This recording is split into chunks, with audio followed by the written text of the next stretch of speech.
go. I love y'all. Keep supporting comedy. And I want to thank each and every one of you black guys for dating these ugly-ass white chicks and taking them off our hands. Real business. My name's Ray Lapowski. I'm out of here. Hey y'all, welcome back to the channel. This is Lady Blaxican coming at you with another video. If you're new to the channel, please like, comment, share, and subscribe. Hit the notification bell so that you're notified every time I drop a new video. Also, shout out to the new subbies. Welcome to the family, y'all. If anybody has any feedback, suggestions, or videos you want me to react to, you can always email me. It's always in the About section, and it's ladyblaxican@gmail.com.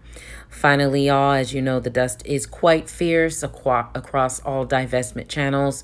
And so it is only a matter of time before they try to censor me. And so for that, I have created a second channel just to follow suit with other divestment channels. I'll link that for you below. So let's go ahead and get into today's topic. Shout out to Denise, my number one, my day one. Thank you so much for reminding me of this. I actually had this saved in my to watch later. So thank you so much for sending me those emails because it reminded me that I actually needed to drop this video. So thank you. Shout out to you. So in today's topic, you guys, we're going to react to 3 black men who made an appearance on Ayana Fix My Life a few years ago. I know there has been reactions to this video already. So I'm a little late, but it's okay. I'm a new channel, and I think that it's still relevant to the conversation that we have when we encourage black women to divest and keep their options open. So this is yet another reason, an example of just that. So we're going to go ahead and react to some clips from this episode. And then we're going to come back with some, commentary in between and some final thoughts, of course. So I'm going to go ahead and insert this clip for you guys now just to give you introductions on what it is that we're dealing with. So I'm going to insert for you now, and I'll be back with more commentary. 1 second. Nice to meet you. How are you? I've been out with black women or approached black women, and before they even knew me, they said, how many kids you got? How many baby mamas you got? Dating outside my race, I haven't had no issues like that at all. Okay, and you are? I'm Coro. Coro. I've been practicing abstinence for 3 years. 3 years with no sex. I'm looking for someone that can respect my views on this, someone that can love me for me. And you are? Bo. Bo. Yeah, I don't date black women now because of past experiences. They like to place that strong personality on you, and sometimes you just stand a woman's place. Okay, so y'all just saw that clip and see what dust we are dealing with here. So we got the first dude named Michael. He's a struggle 46-year-old musician, apparently, who says he does not date black women because they always come at him with how many babies mamas he has and how many children does he has. So he doesn't like the fact that black women have standards and the fact that they don't want to deal with baby mama drama. Noted. We got the second dude, Coro, who allegedly is a teacher. He's 33 years old, and he says that he's been practicing absence. Pause for reaction. I think he meant abstinence. But no, he says that he's been practicing absence for a few years. Just a friendly reminder, this is apparently a teacher. Anyways, we have the third Dusty named Bo, who apparently is a 28-year-old business owner. And he basically says that black women project their strong personalities onto him. So essentially, he doesn't like black women, strong women, which black women are. And he doesn't like that, apparently. So that's what we're dealing here. That's the dust that we are inhaling today. So I went ahead and continued to watch. And per Bo, black women are angry. He says that his mama was angry, but his mama was basically a mammy. She was angry, likely because she was a single mother who was raising his black ass by herself without his father. But in being angry, taught him not to tolerate women that act like her. So Bo's just all kinds of confused. He didn't have a daddy growing up, more than likely. He had an angry black mama who also told him not to tolerate the behavior of her. Which is so toxic because you totally can, have a sit down with your child, explain to your child what is bothering you, and explain to your child, in a different setting, that they deserve respect and that they should demand respect, instead of conflating your anger with, like, don't allow yourself to be disrespected by me, like people like me. So he's all kinds of messed up. But we move on, and Ayanna wants to, I guess, introduce them to black women and others in like a mixer setting in an effort to dismantle the myth of the angry black woman. And I'm just like, why though? Why? Let them think what they want. They are a lost cause. There's no fixing it. But whatever. We're going to go ahead and entertain this idea of dismantling the myth of the black woman. Let me tell y'all something. I do not care. Think I'm angry. Think I'm angry. I don't care.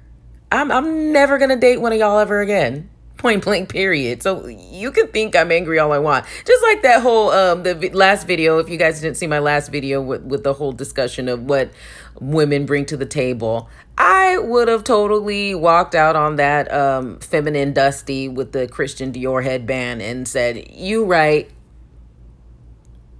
I don't bring nothing to the table. But anyways, we're going to entertain this idea of we want to prove to black men we're not angry. We don't give a shit, but whatever. Now, I'm going to say that black women were already privy to the treasonous behavior because you could tell that they had their guards up.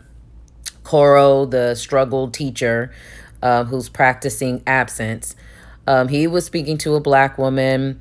The background information on this black woman was that her jaw was previously broken by her ex. And so they were having conversation. In the midst of them having a conversation, here comes Bo with his aggressive energy, asking her if she's bitter. I'm presuming it was because of her broken jaw. And so she answers honestly that yes, she is bitter. I mean, who wouldn't be bitter from having your jaw broken by your protector? That's somebody that's supposed to be protecting you. And so he basically writes her off and moves on to the next one as soon as she admits that she is bitter behind her broken jaw. So why be vulnerable around? You don't need to put your vulnerabilities in the dust bucket. Keep them for yourself, or go see a therapist and get your healing, black ladies. And don't cast your pearls amongst swines, period, or dust, for that matter. Lord have mercy. And so Michael, the struggle musician, was talking to some white women who asked why he likes the snow bunnies. And of course, they made the situation sexual because, that's what we always see with white women's reasoning why they date black men. It's always sexual. So no surprise there. And then in the midst of this, it moves on to another clip where black women are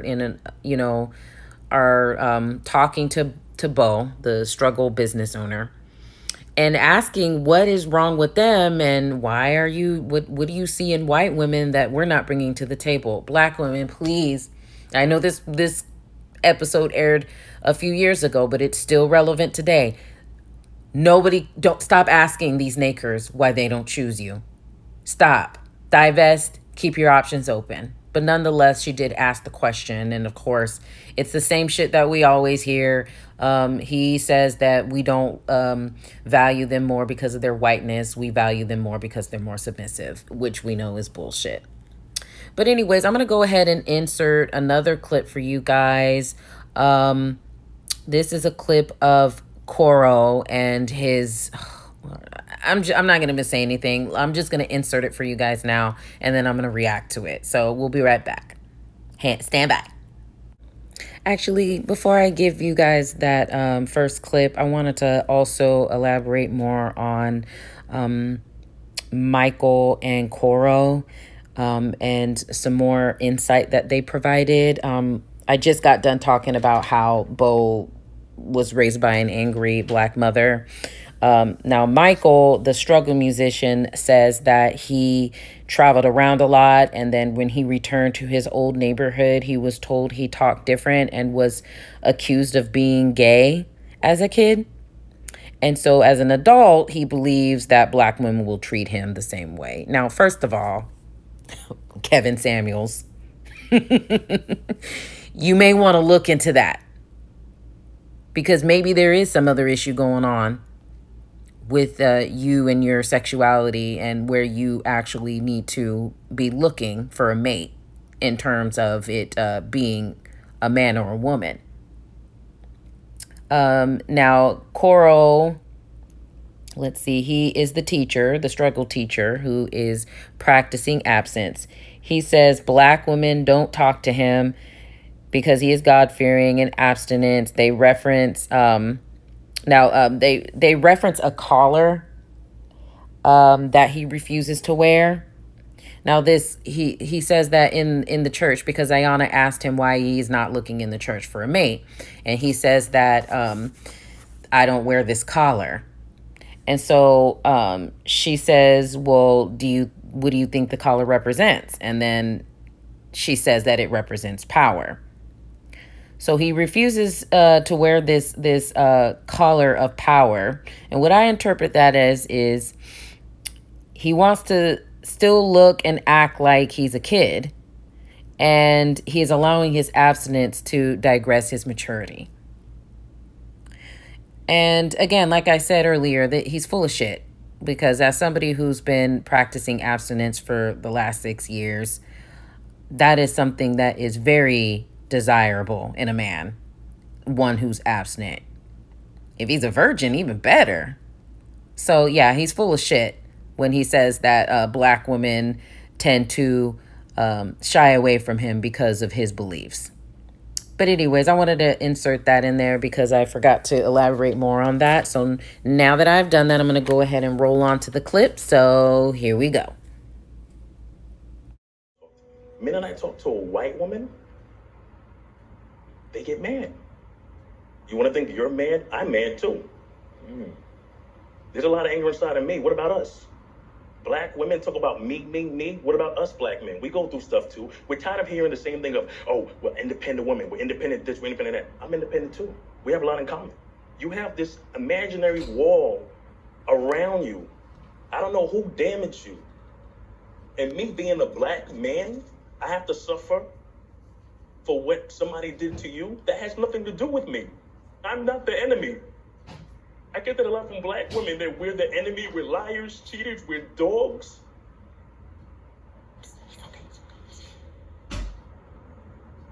Diary of a Mad Black Man. So y'all saw that clip of Coro being very feminine, resting in his femininity and crying, as he explains his reasons why he doesn't talk to Black women, because, they don't ever want to talk to him. And he has a diary of an angry Black man as well, Lord. I don't really need to say much about that clip. Clearly, he's resting in his femininity and wants to be a woman so bad. Has a diary of his own of all the things that Black women have done to him. And so, he has divested from Black women and dates white women. I am so turned off by how, there's certain things that I will tolerate with a man crying. When somebody close to them dies, fine. I cry in my bosom, stuff like that. If we're at a wedding and, he's like holding back tears and he sees me and he's like maybe trying to be like a man, but he has a tear here and there. Fine. Shit like that, I will tolerate. The type of crying that Coral did in that clip, I'm so turned off by it. It's very feminine, y'all. And yeah, not masculine. Sorry. Not sorry. Major turn off. But anyways, we ain't gonna elaborate too much more on that. I want to show you guys this next clip of Michael. I'm not gonna say much about it. I'm gonna just show y'all, and then we'll go ahead and we'll react to it. So stand by for next clip. Here it comes. On the beach. I'm from South Central. I was amazed at you. Because I even told you, I said, you're a beautiful girl. And I watched yesterday. Michael, she's a beautiful woman. Okay, I'm sorry about that. Beautiful woman. Yeah. I said, you're a beautiful girl. And I told him, I said, this generation right now, people in their 20s, it's hard. Y'all making it hard on these brothers. We got to wake up every day. Everything has to be about status. We got to buy this, even if we can't afford it. And then y'all on Instagram, beautiful, and you talking like you don't have no daddy. You sound like a dude talking. Like you ain't got no home training. Oh, what the fuck? And you say you a bad bitch? That's not a bad bitch. I'm talking in general. I'm talking about the general that you're, how old are you? 22. Yeah, your generation.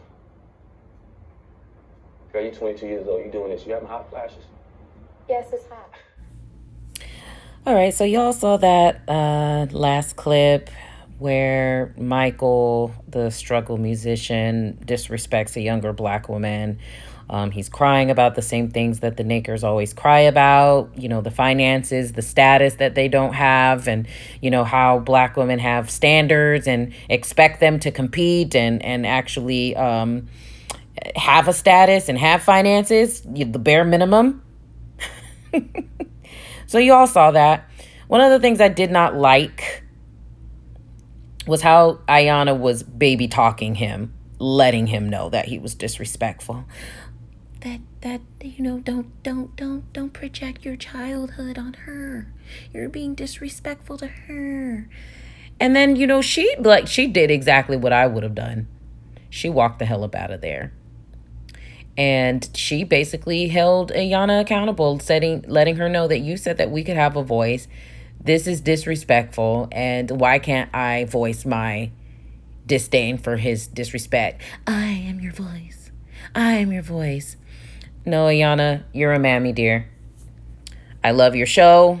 Sometimes I see how you help people, but you're a mammy, and you are black male identified. And people like Ayanna are the reason why, you know, this reinforces the divestment. Divest from Nakers. Divest from mammies. Divest from anything that does not serve you.